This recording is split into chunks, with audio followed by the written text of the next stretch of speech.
السلام علیکم ورحمۃ اللہ وبرکاتہ۔ بسم اللہ والصلاۃ والسلام علی نبی اللہ۔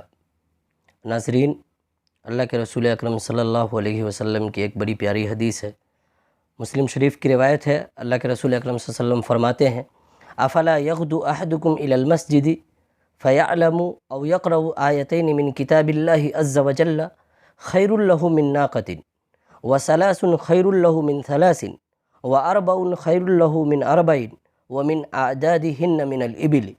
اس حدیث کا مطلب اور مفہوم یہ ہے کہ اللہ کے رسول اکرم صلی اللہ علیہ وسلم اپنی امتیوں کو یہ پیغام دے رہے ہیں کہ تم میں سے کوئی شخص کیوں نہیں مسجد آتا ہے، یا یوں کہیے کہ ہم میں سے ہر شخص کو چاہیے کہ وہ مسجد آئے، مسجد تشریف لائے اور قرآن کی ایک آیت یا دو آیت سیکھے، سکھائے، یاد کرے، حفظ کرے، خود پڑھے، کسی کو پڑھائے۔ اگر کوئی شخص یہ عمل ایک آیت کے لیے کرتا ہے تو اس کے لیے ایک اونٹ سے بہتر ہے۔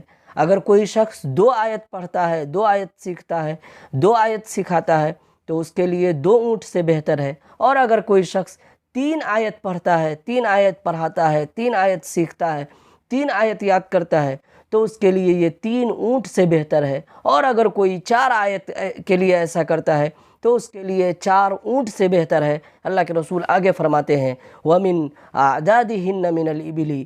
اسی طرح آپ عدد کو آگے بڑھاتے جائیں اور اونٹ کو بھی آگے بڑھاتے جائیں۔ اگر کوئی 5 آیت سیکھتا ہے، سکھاتا ہے، یاد کرتا ہے تو اس کے لیے 5 اونٹ سے بہتر ہے۔ رمضان کا بابرکت مہینہ ہم سے رخصت ہونے کو ہے۔ آئیے ہم قرآن سے قریب ہوتے ہیں، مسجد تشریف لاتے ہیں اور ایک آیت ہی صحیح یاد کرتے ہیں تاکہ ہمارے لیے ایک اونٹ سے بہتر ہو سکے۔ اللہ رب العالمین سے دعا ہے کہ اللہ پاک ہمیں زیادہ سے زیادہ قرآن سے قریب ہونے کی توفیق عطا فرمائے، قرآن کو پڑھنے، سمجھنے اور یاد کرنے کی توفیق عطا فرمائے۔ آمین۔ تقبل یا رب العالمین۔